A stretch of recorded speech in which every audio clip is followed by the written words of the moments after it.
안녕하세요. 저는 40대 초반으로 아이 둘을 키우고 있는 돌싱입니다. 이혼을 한 지는 몇 년 되었는데 이렇게 이혼 글을 쓰게 된 이유는 아주 즐겁고 유쾌한 만남이 있었기 때문이에요. 그날은 첫째 아이 생일 때문에 선물을 사러 백화점에 갔어요. 애가 전부터 사고 싶다고 했던 운동화를 선물하려고요. 그런데 백화점에서 정말 보고 싶지 않았던 면상을 마주쳤어요. 전 남편이었죠. 전 남편은 잔뜩 화가 난 모습으로 씩씩거리며 앞으로 가고 있었어요.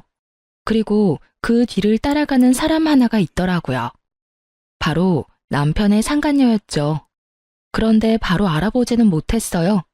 사실 저와 헤어질 당시에만 해도 상간녀는 무척 예뻤거든요.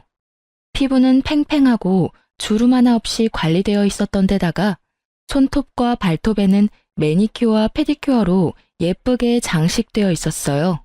그리고 몸에 딱 붙는 원피스나 하이힐을 즐겨 신는 저와는 정반대의 여자였어요.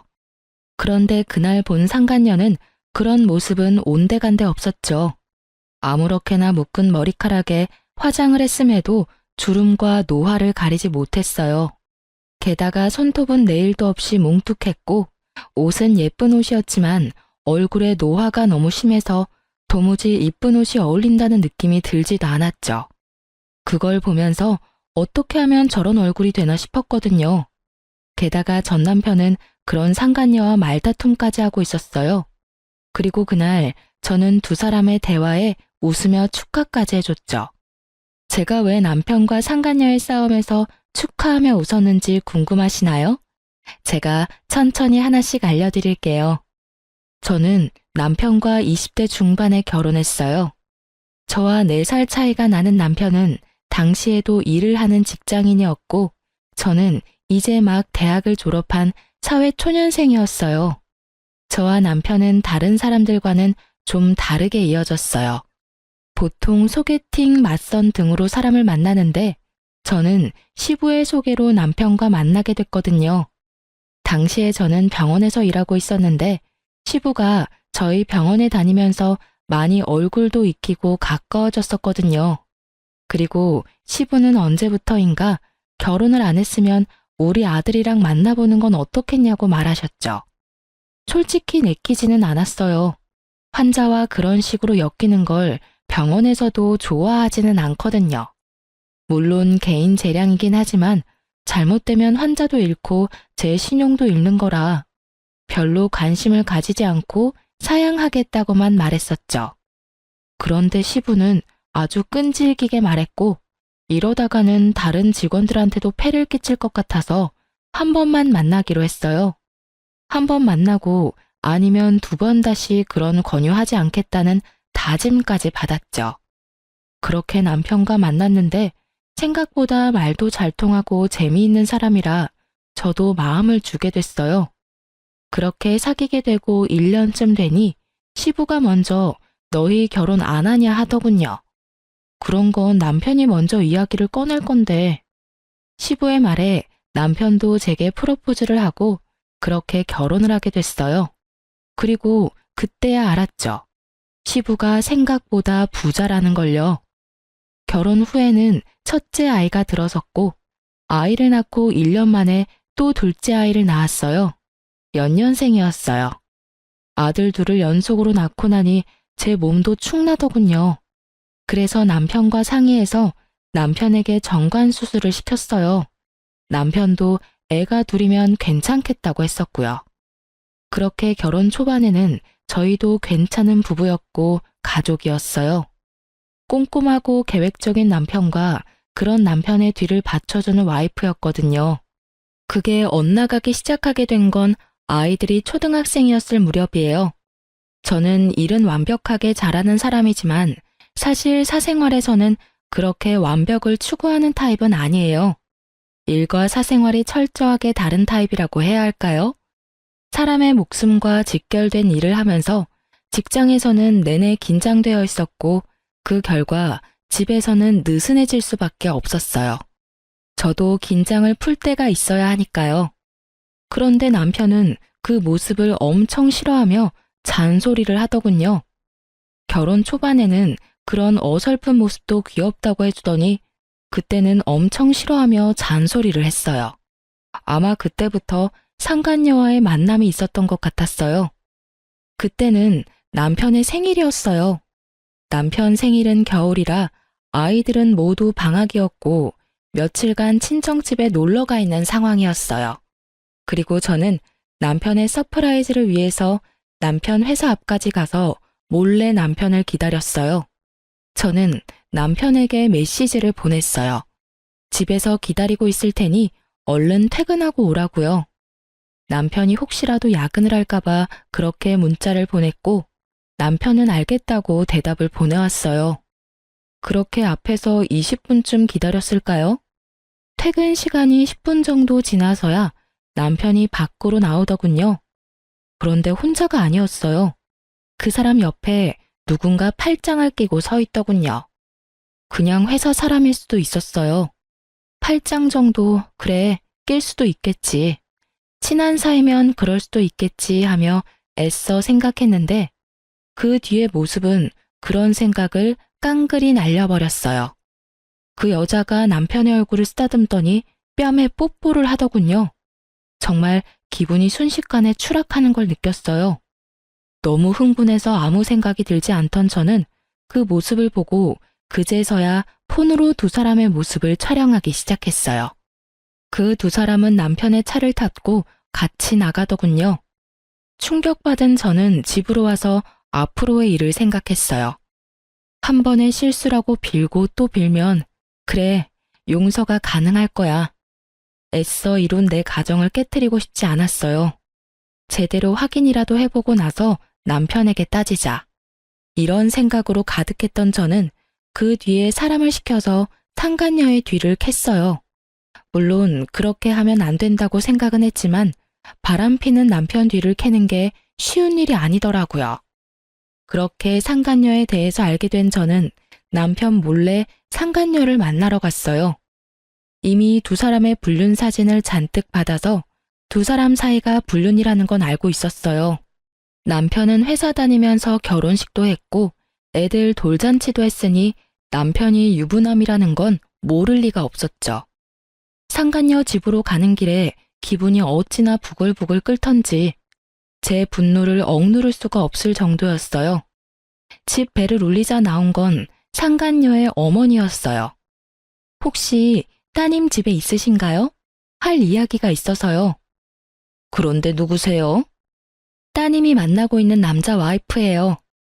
그 말에 상간녀 엄마의 얼굴이 확 굳었어요.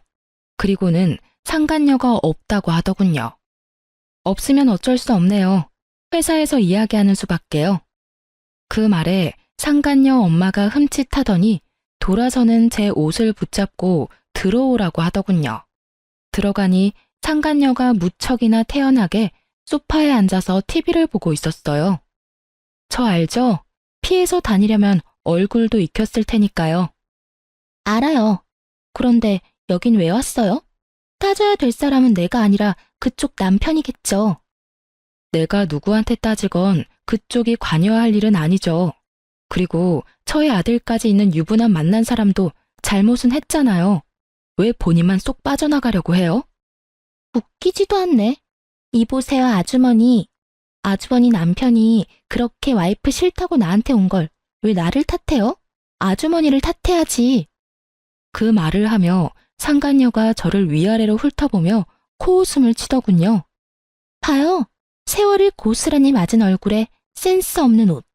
머리도 질끈 묶어서 수수하기 짝이 없는데 어떤 남자가 그런 여자한테 끌려요? 솔직히 지나가는 남자 100이면 100, 아주머니는 싫다고 할 건데 그 사람이라고 다르겠어요? 그걸 지금 말이라고 해요? 아주 당당하네. 따님을 어떻게 가르쳤으면 불륜을 저지르고도 본처한테 이렇게 당당한 사람으로 키운 거죠? 어머니라면 딸이 잘못된 길로 가려 한다면 말렸어야죠. 우리 애가 뭐가 잘못했어요? 아니, 막말로 우리 딸 혼자서 좋아서 불륜이 됐겠냐고. 그쪽 집 남편도 우리 딸 좋아하니까 그렇게 됐겠지. 그럼 당신이 남편 단속을 잘하던가. 남편 잡아두지도 못하면서 어디 와서 본처 행세야? 자기 모자란 건 생각도 않고 여기 와서 남의 딸한테 뭐라 하는 건지. 당신 여기 온 거 당신 남편이 알고 있어요? 가족들이 단체로 쓰레기네. 딸이 상간녀가 된 게 뭐가 잘못이냐고 할 정도면 그래, 상간녀 되고 싶으면 그렇게 해. 그런데 나 이혼 절대 안 해줄 거야. 둘이서 몰래 만나든 대놓고 만나든 알아서 해. 그런데 그거 알지? 내가 이혼 안 해주면 너는 행복한 상간녀 되는 거고 나는 불행하지만 권리는 다 가진 본처 되는 거야. 내 아들은 그 사람 호적에 들어가고 네 자식은 호적에도 못 올리는 혼외 자식이지. 그 사람은 아줌마랑 이혼하고 저랑 결혼하겠다고 했어요. 이혼하는 건 당신이라고. 나는 그 사람하고 정식으로 재혼할 거야. 그래, 언젠가는 그렇게 해. 근데 그렇게 되기 전까지는 넌 상간녀야. 그리고 그 사람이 욕구 푸는 도구고. 처음이라서 봐주려고 했는데 넌 정말 답이 없네. 저는 그렇게 말하고 일어섰어요. 두 사람이 말도 못하고 꿈뻑거리고 있더군요. 잘해봐 어디. 나는 절대로 손해보고는 안 뺏겨. 내가 여자로서 불리하긴 하지. 근데 법적으로는 내가 훨씬 유리하잖아. 안 그래? 그럼 상간녀 소송 걸 테니까 알아서 준비 잘하고 있어. 등기는 회사로 보낼 테니까.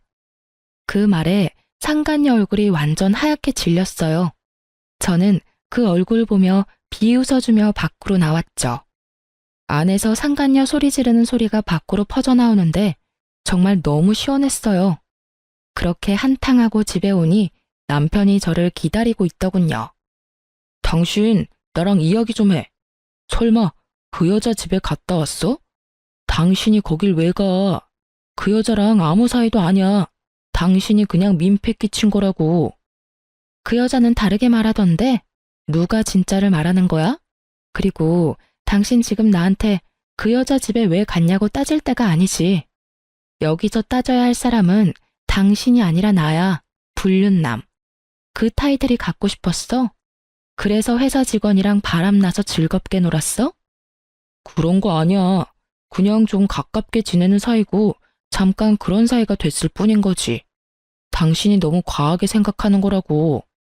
불륜이라기보다는 일탈이라고 생각하는 게 맞지. 그 여자한테 그렇게 진심은 아니었다고. 그래? 그럼 다행이네. 사실은 그 여자 정리 안 하면 당장 아버님께 이야기하려고 했거든. 이틀 전에도 당신 바쁘다고 하고 그 여자랑 모텔에서 뒹굴 때 시댁 가서 아버님, 어머님이랑 밥 먹고 근처 놀러 갔다 왔거든.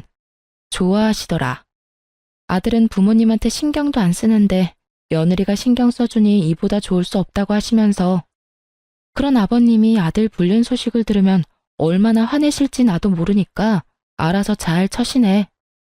그 여자 이름, 주소, 전화번호, 사진 한 번만 더 내 눈에 띄면 그때는 이런 생각하지도 않고 바로 아버님께 다 이야기해버릴 거니까. 당신 진짜 너무하다. 매번 그렇게 아버지 어머니 인질로 내세우면 좋아? 인질?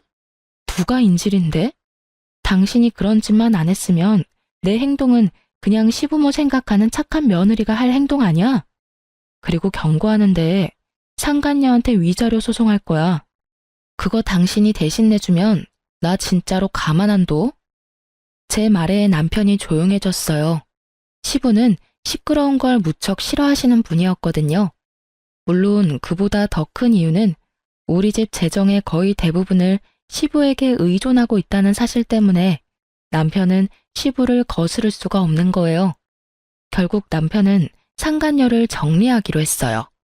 제가 보는 앞에서 두 사람은 헤어지기로 하고 각서를 쓰고 확답까지 받았어요. 그렇게 표면적으로는 평화가 찾아왔지만 남편은 여전히 저를 피하고 있었어요. 저도 남편에 대한 신뢰가 바닥나 버렸어요. 집안은 내내 아슬아슬하게 굴러갔어요. 그래도 가정은 지켜냈다는 생각은 들었어요. 그 이후로 저는 상간녀에게 위자료 소송을 걸었어요. 등기는 회사로 보냈죠. 그 등기에 회사에서 한바탕 난리가 났다고 하더라고요. 저야 신경 쓸 일 아니죠. 열어보지 않는 한 남편 이름이 나오는 것도 아니고 말이죠. 자폭해서 남편에게 달려가서 소리라도 친다면 더 속이 시원했을 텐데 그런 이야기가 나오지 않은 걸 보면 불륜남이 누구인지는 이야기 안 한 모양이에요. 결국 상간녀는 일을 그만뒀고 퇴사 후 퇴직금으로 제게 위자료를 줬어요. 그렇게 일이 일단락되는 듯 했는데 그 뒤로 남편의 행동이 수상하더군요. 꿍꿍이가 있는 모양인지 제가 한 집안일에 매번 트집을 잡고 그걸 이유로 화를 내기 시작했어요. 청소가 꼼꼼하지 못하다, 세탁이 위생적이지 못하다, 요리가 맛없다, 남편 내조를 안 한다. 아주 가지가지 내용으로 저를 트집 잡고 화를 냈어요. 저는 한 귀로 듣고 한 귀로 흘렸죠.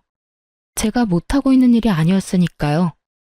몇 년간의 부부 생활로 저도 어느 정도 집안일에 익숙해진 데다가 제가 못하는 부분은 한 달에 한 번 청소 도우미를 불러서 깔끔하게 정리까지 하는데 문제가 있을 리가 없었어요.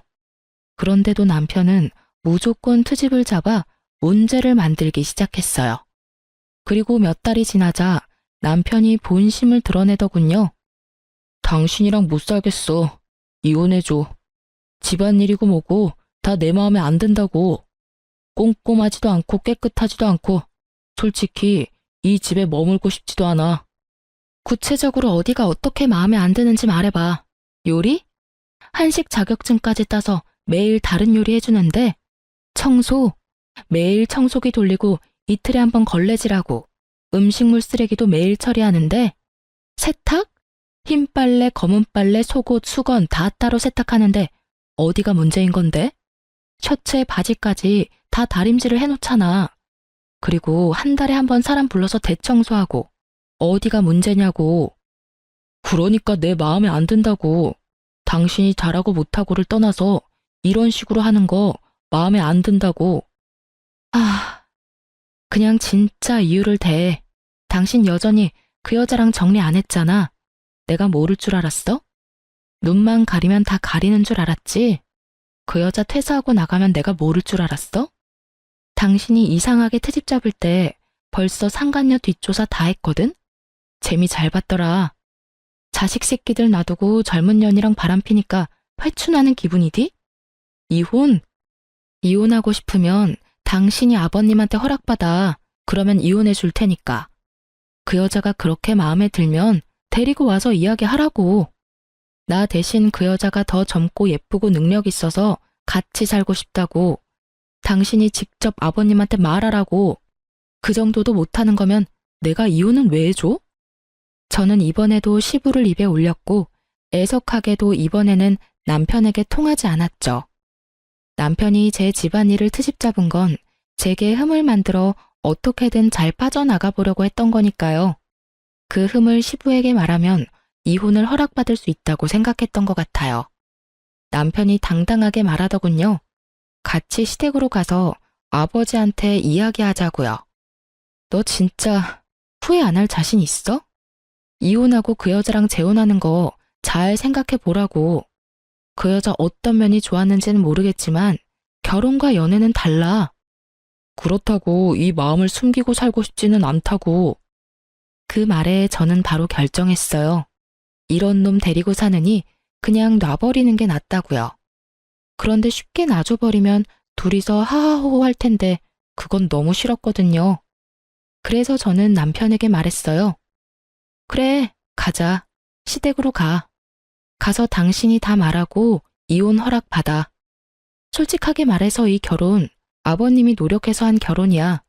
그분 속이고 싶지 않으니까 당신이 직접 말해. 결국 남편과 저는 시댁으로 향했어요.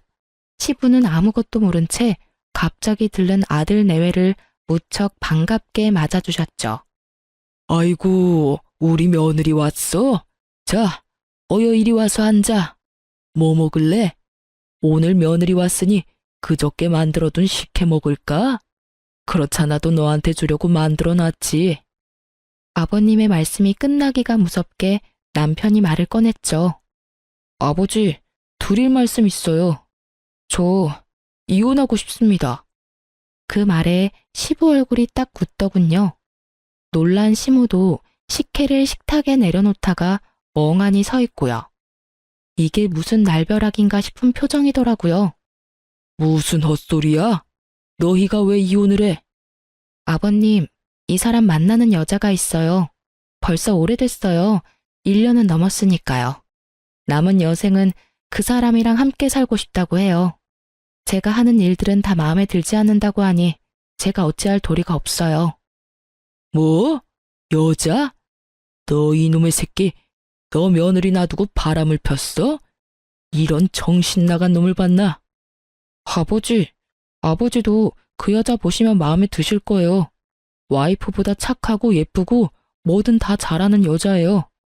솔직하게 말해서 이제 와이프한테는 마음이 생기질 않아요. 네가 애야? 결혼이 뭔지 모르고 결혼했어?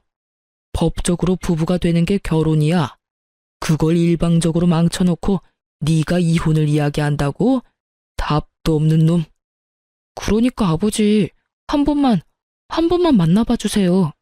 와이프보다 훨씬 나은 사람이고 아버지 마음에 들지도 모르잖아요. 나는 만나고 싶은 마음 없다. 그리고 이혼 이야기 나한테 꺼내지도 마. 며느리 너도 이혼 원하는 게냐?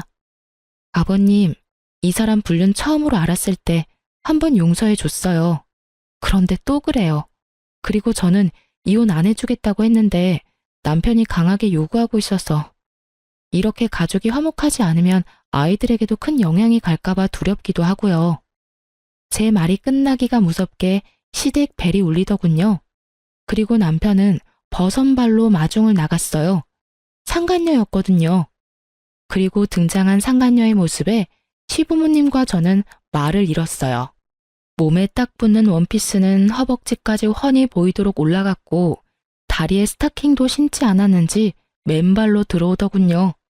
게다가 손톱과 발톱에 형형색색 네일과 페디큐어는 예전에 제가 본 것보다 더 화려하고 무거워 보였고요. 그리고 거실로 들어오니 그녀의 몸에서 확 하고 짙은 향수 냄새가 풍겼어요. 안녕하세요, 아버님. 처음 뵙겠습니다. 아주 씩씩하게 인사를 하는 상간녀를 보는 남편도 살짝 당황한 눈치였어요. 어른을 보러 오는 자리에 그런 차림이 그다지 좋지 않다는 걸 모르는 듯 하더군요. 그저 아름답고 예쁘게 자신을 포장하기만 된다고 생각하는 듯 아주 예쁘고 아름답고 비싸게 자신을 포장했더라고요. 아버님, 어머님, 비록 저는 오빠와는 늦게 만났지만 정말로 좋은 가정을 꾸릴 수 있을 거라고 생각해요.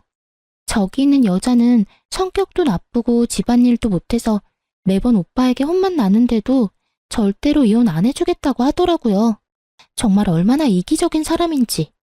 걱정 마세요. 저와 오빠가 결혼하면 제가 내조는 확실하게 할 테니까요. 그래서 아가씨가 우리 며느리보다 낫다고? 그럼요. 어디로 보나 제가 더 괜찮지 않나요? 자기 관리도 못하고 집안일도 안 하는 여자보다는 제가 오빠에게 더 잘 어울린다고 확신해요.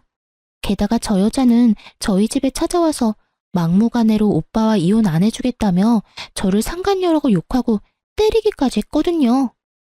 없는 이야기를 만들어내는 상간녀를 보니 화가 나기보다는 한숨만 났어요. 이 여자는 대체 왜 이렇게 지레만 밟을까 싶었죠. 정말로 저런 여자랑 결혼하고 싶어서 며느리랑 이혼을 하고 싶다고? 시부가 남편에게 물었어요. 남편이 우물쭈물 하더니 그러더군요.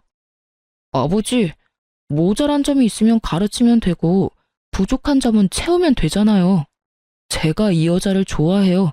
그러니까 제발 인정해 주세요. 이혼 제발 허락해 주세요. 그 말을 듣던 시부는 속이 타는지 식혜를 들고 입으로 가져갔어요. 그런데 한참을 마시지를 않고 있더니 갑자기 식혜를 남편과 상간녀에게 뿌려버리더라고요. 다들 갑작스러운 상황에 깜짝 놀랐어요. 이게 뭐야? 아버지, 왜 이러세요? 너 이제부터 우리 집 자식 아니다. 저런 근본도 없는 여자를 데려와서 뭐라고? 이혼을 허락해줘? 네가 정신이 나갔나 보구나. 그런 놈한테는 매가 답이지. 너한테 눈깔 있으면 좀 봐라. 저 여자 어디가 며느리보다 낫다고 말하는 거야? 그치만 아버지. 어른들 집에 오면서 피부는 훤히 드러내고는 냄새는 또 얼마나 나냐. 늙은 노인들 집에 오려니 냄새 날까봐 그리 팍팍 양념을 쳤어. 저런 모자란 여자를 우리 집 며느리로 받으라고? 내 눈에 흙이 들어와도 절대 안 돼. 우리 집안 내 대에서 망하는 꼴 보고 싶지 않으니 당장 나가. 네가 하는 말은 아무것도 안 들어줄 거다. 나가.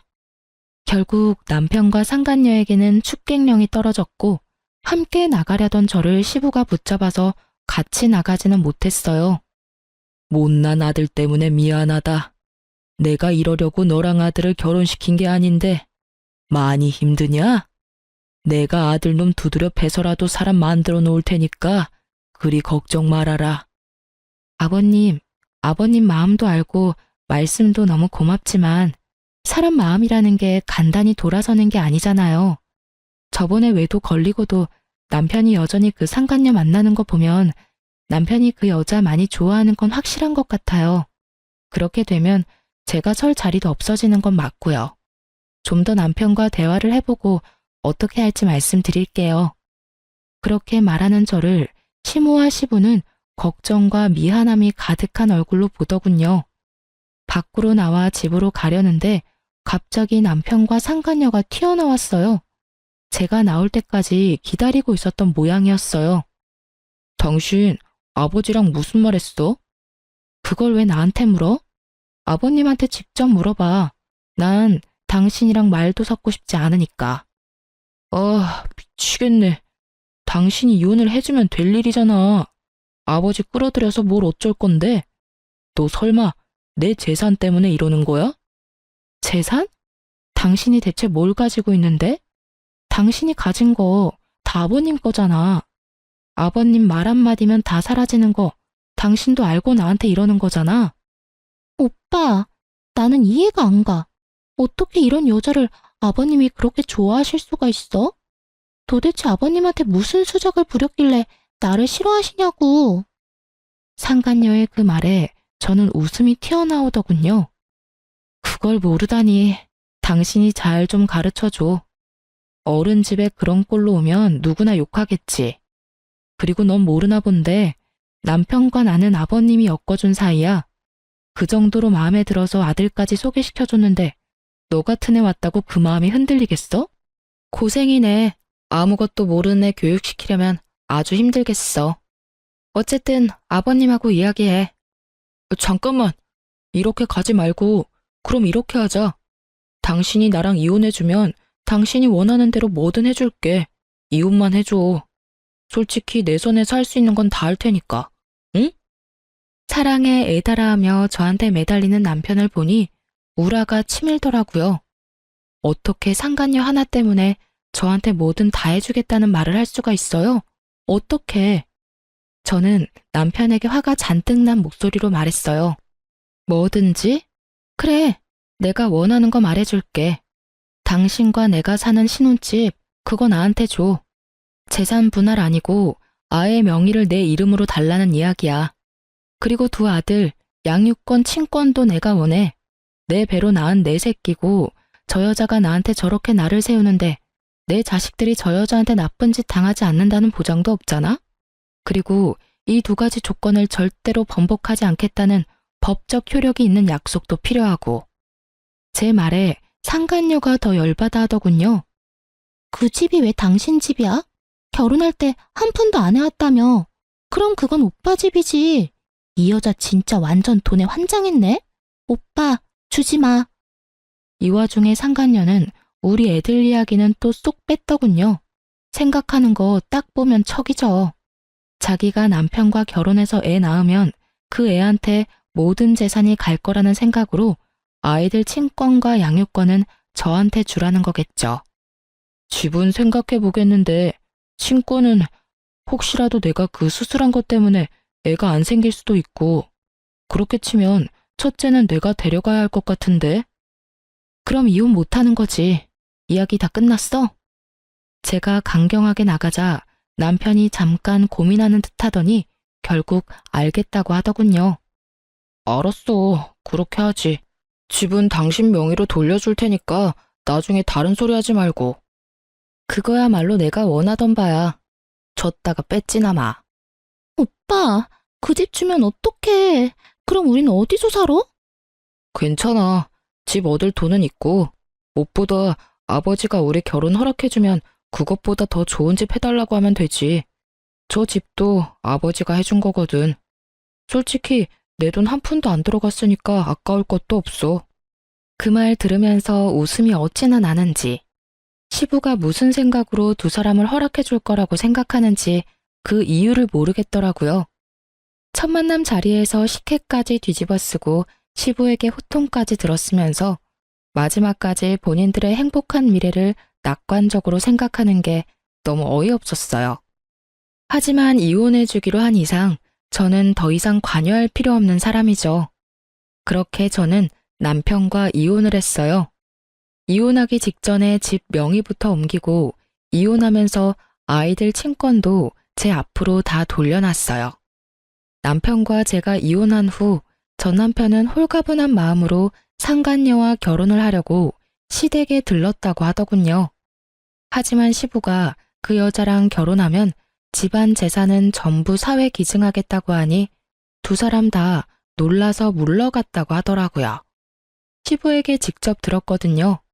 시부는 제가 이혼을 결심했다는 걸 알고서 한 번 시댁으로 부른 적이 있었어요. 그때 시부가 알려줬어요. 그놈이 제정신으로 돌아와서 너한테 다시 돌아온다고 하면 며느리 네가 받아줄 거냐? 아버님, 저는 그런 건 안 해요. 이미 떠난 마음이고 저하고는 끊어진 연이에요. 억지로 붙였다가 또 어떤 일이 벌어질지도 모르고요. 그냥 아이들이나 잘 키우면서 살고 싶어요. 그 말에 시부가 씁쓸하게 웃으며 말하더라고요. 그래, 그럴 것 같아서 내가 유언장을 좀 고쳐놨다. 그놈이 제정신 차리고 그 여자랑 안 만나고 있으면 내 재산 조금은 물려줄 것이고 여전히 그 여자랑 만나면 한 푼도 남기지 않겠다고 말이다. 그리고 대신 네 아이들, 내 손주들 앞으로만 유산 물려줄 생각이다. 그건 괜찮겠지?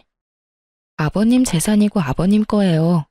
이혼하고 떨어져 나간 며느리 자식들까지 신경 안 써주셔도 돼요. 아버님 돌아가시기 전에 다 쓰시고 가세요.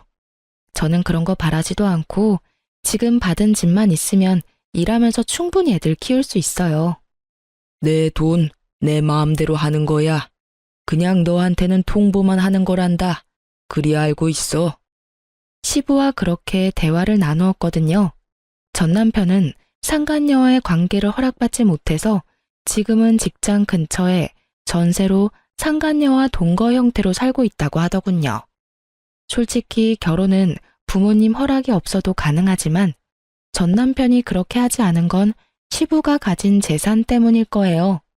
자기가 다 상속받을 건데 괜히 상간녀 비위 맞춰주겠다고 아버지 심기 거스르는 일은 안 하고 싶었던 모양이에요. 그게 화가 났는지 상간녀의 심기가 아주 불편했다고 하더군요. 이혼 후 그 소식 이후로는 전 남편과 관계된 어떠한 이야기도 듣지 못했어요. 솔직히 알고 싶은 마음도 없었고 알 필요도 없었죠. 저도 애 둘 키우며 일하랴 바쁜 사람이었으니까요. 저는 남편과 같이 살던 신혼집을 팔아버리고 친정 옆에 작은 집을 사서 아이들과 지냈어요. 그리고 여태 그 사람들 소식 알지도 못하다가 얼마 전에 두 사람을 보게 된 거고요. 그날은 아들들이랑 약속을 했거든요. 백화점에서 만나서 맛있는 거 먹고 멋진 옷도 사주겠다고요. 처음에 멀리서 볼 때는 누군지 못 알아보겠더라고요. 전 남편은 알아볼 수 있었는데 말이죠. 그렇게 예쁘고 동안에 패셔너블했던 상간녀는 최근 몇 년 사이에 완전히 망가져 버렸더라고요. 주름살, 타버린 피부, 스트레스와 과로로 망가진 몸. 게다가 두 볼이 움푹하게 패여서 마치 노파 같더군요. 저는 두 사람 가까이로 갔어요. 그 사람들도 저를 못 알아보는 것 같더군요. 그럴 수밖에요. 저도 전 남편과 이혼하고 그동안 하지 못했던 피부 마사지나 나를 위한 선물을 자주 줬거든요. 예전처럼 늙고 수수한 아주머니가 아니니까요. 빨리 와. 당신은 도대체 집에서 하는 게 뭐야? 밥을 맛있게 못하는 거면 냉장고는 채워놔야 할 거 아니냐고. 게다가 매번 냉장고 정리도 안 돼서 곰팡이 핀 반찬들을 내가 봐야 해. 그치만 저도 일을 하잖아요. 항상 바쁜데 집안일까지 어떻게 하냐고요. 그런 말이 나한테 통할 것 같아? 그럼 애엄마는 어떻게 그걸 다 했는데? 당신 능력이 모자란 걸 직장 탓으로 돌리지 말라고. 내가 잘못했지. 어디서 아무것도 못하는 여자를 데려와서는 이럴 거였으면 그때 그 여자랑 이혼을 안 하는 게 나았을지도 모르겠어. 무슨 그런 말을 해요? 나랑 사는데 불만이 있는 건 알겠지만 이렇게 살게 된 데는 당신 탓도 있다고요. 우리 사이에 애만 생겼어 봐. 그럼 시댁에서도 분명히 우리 사이 인정해주고 결혼해서 집도 마련해줄 건데 당신이 능력이 안 되니 애가 안 생기는 거잖아요. 수술 복구하면 다 된다면서요. 그 말 믿고 기다린 지가 언젠데 여태 애가 하나도 안 생기냐고요. 병원에 가자니 이상 없다면서 안 간다고 고집이나 부리고 이상이 없을 리가 있어요? 내가 이상이 없는데 그러면 당신한테 이상이 있겠죠. 당신, 내가 이상이 있을 리가 없잖아. 나한테 애가 둘이나 있는 거 잊었어? 그렇게 치면 당신이 더 문제 있는 거지. 그 여자는 잘 가지는 애를 당신은 왜 못 가져? 그리고 애가 있고 없고의 문제가 아니잖아. 당신이 집안일을 너무 못하니까 매번 집안꼴이 개판이지. 같이 살기 전에는 잘한다면서 큰 소리 뻥뻥 치더니 내가 속았지 속았어. 그러니까 그 탓을 왜 저한테 하냐고요. 그리고 내가 집안일 잘해서 좋아한 거 아니잖아요. 예쁘고 기분 잘 맞춰줘서 좋다며. 지금 당신 꼴을 좀 봐. 그게 예뻐? 꾸미는 것도 시간 없어서 못했어? 하긴 집안일 개판으로 해놓고 얼굴만 꾸미고 있었으면 더 열받았을 뻔했는데 차라리 그게 낫겠다. 으휴, 내가 왜 그랬나? 내가 왜 이혼을 하고 이 거지 같은 여자를 데려왔는지. 어휴. 두 사람 싸우는 걸 보니 참으로 웃기더군요. 그렇게 사랑한다며 헤어져 달라더니 결국은 둘이 이렇게 싸우고 있는 꼴을 보니 게다가 상간녀의 그 모습은 진짜 상상 이상이었어요. 그녀는 남편이 완벽주의인 걸 모르고 결혼한 것 같더라고요. 아니면 결혼하면 집안일은 사람을 시키려고 생각한 것 같았어요. 그렇지만 시부가 결혼 허락을 안 해줘서 돈도 넉넉지 않은 모양이었죠. 어머, 멀리서 보고 못 알아봤네? 오랜만이야. 당신 잘 지내지? 그런데 안색이 영 별로네? 저의 등장에 상간녀 표정이 완전 망가지더군요. 제일 보기 싫은 사람이었나 봐요. 게다가 제가 예전처럼 수수한 느낌이 아니어서 그런지 자신의 옷을 연신 내려다보며 짜증을 내더군요. 전 남편은 깜짝 놀란 표정이었고요. 당신 몰라볼 뻔했어. 먼저 말 걸지 않았으면 당신인지도 몰랐을 거야. 그러게, 당신이랑 헤어지고 당신한테 쏟던 시간을 스스로한테 쏟다 보니 점점 좋아지더라고. 피부도 몸매도 옷 입는 것도. 두 사람은 쇼핑하러 왔나 봐. 보기 좋네. 부부 둘이서 오붓하게 쇼핑도 하고. 제가 그렇게 말하자 상간녀가 냉큼 전 남편 팔짱을 끼더군요. 두 사람이 싸우는 걸 제가 다 본 것도 모르고 자존심을 세우려고 부단히 노력하더군요. 네, 저희 자주 이렇게 나와요. 그러는 그쪽은 아직도 혼자인가 보네요. 하긴 당신처럼 수수하고 못생긴 여자한테 끌리는 남자는 없겠죠. 그래, 당신 말이 맞아. 그래서 아직 혼자 살아. 뭐 장난으로 결혼하자 사귀자 하는 사람들은 있지만 난 이혼한 사람이고 굳이 다시 그런 길은 가고 싶지 않아서 다 피하고 있는 상황이고. 두 사람은 결혼했어? 그때는 어른들이 반대하신 것 같던데. 그건...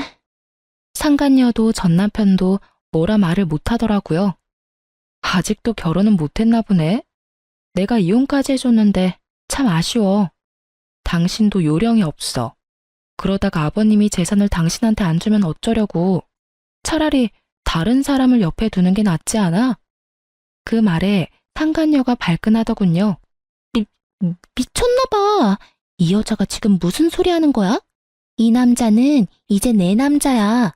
당신이 이래라 저래라 할 수 있는 남자가 아니라고. 이래라 저래라 한 적 없는데? 나는 그냥 걱정돼서 한마디 한 거야. 그리고 너도 참 웃겨. 저 남자가 왜 네 남자야? 너 저 사람이랑 무슨 관계야? 애인이지?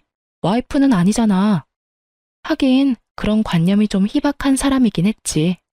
남의 남자 꼬셔서 데려가서는 별 볼 일 없는 남자로 만들어버렸으니까. 그것도 재주라면 재주고.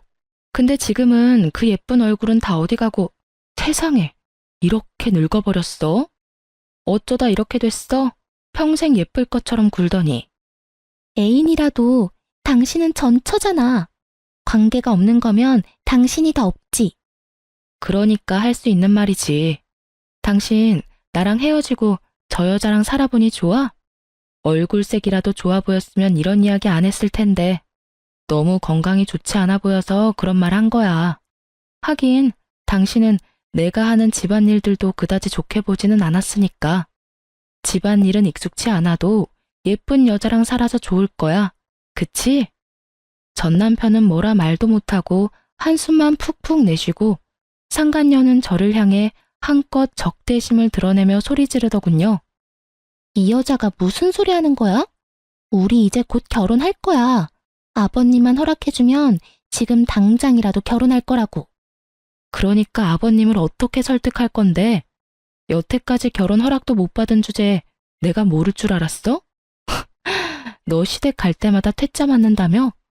그래도 안 떨어져 나가는 거 보면 두 사람 사랑 진짜 대단하다, 그치? 두 사람 다 그런 몰골로 돌아다녀도 좋을 만큼 사랑하는 거면 됐어. 당신 그만해.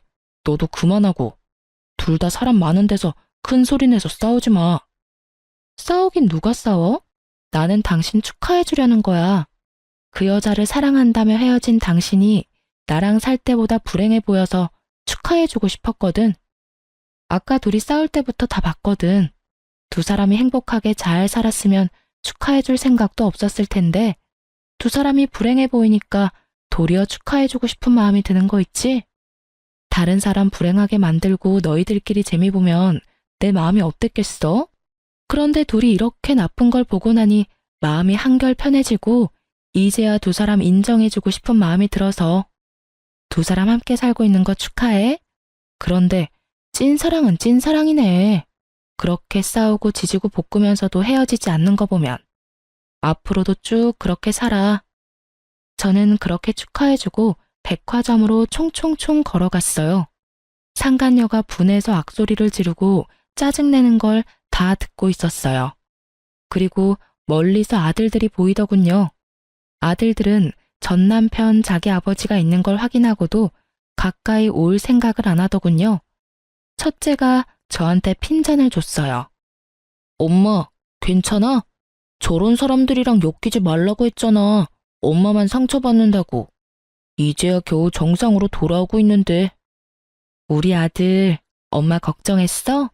근데 너희 아버지 너무 안색이 안 좋아 보여서 말을 걸어버렸어. 너희도 인사하지 그랬어? 우리더러 저런 사람한테 인사하라고? 싫어. 어디 가서 소문이라도 나면 어떡해? 바람 피우고 이혼한 아버지 있다는 이야기 하는 것보다 차라리 아버지 돌아가셨다고 하는 게 나아. 둘째가 그렇게 이야기하는 걸 보니 참 만감이 교차하더군요. 어쩌다 아버지를 이렇게 싫어하게 됐나 싶었죠. 그러곤 아이들과 식사하러 갔죠. 애들을 보면서 그런 생각이 들었어요. 부모가 아이들에게 인정받지 못하는 게 가장 비참한 거 아닌가 하고요. 본인은 그런 걸 모르고 있겠지만 그 뒤로 전 남편에게 전화가 간간히 왔지만 다 무시했어요. 어떤 이야기이든 저한테 도움되는 일은 아닐 테고 이렇게 이혼한 마당에 안부 인사하러 전화하지는 않을 테니 말이죠. 게다가 여태껏 연락 한 번 없다가 연락 오는 것도 수상쩍은 일이긴 하잖아요. 귀가 더럽혀지기 전에 차단한 거예요. 이혼 글을 쓰면서도 그때의 상간녀 모습이 떠오르네요. 예쁜 얼굴과 미모가 천년만년 갈 것처럼 굴던 상간녀가 완전히 망가져 있는 걸 보니 세월 앞에 장사 없다는 말이 실감나기도 했죠. 그 두 사람을 마주치고 나서는 아주 작게 남아있던 응어리도 싹 다 사라진 기분이 들었어요. 그래서 글을 쓰게 된 거고요. 제 글을 읽고 즐거우셨으면 좋겠어요. 저 정말 즐거운 마음으로 글을 썼거든요. 남의 눈에 눈물 나게 만들면 본인 눈에는 피눈물 난다는 걸 상간녀가 몸소 실천해줘서 참 기쁘고요. 읽어주셔서 정말 감사합니다. 그리고 즐거운 하루 보내세요.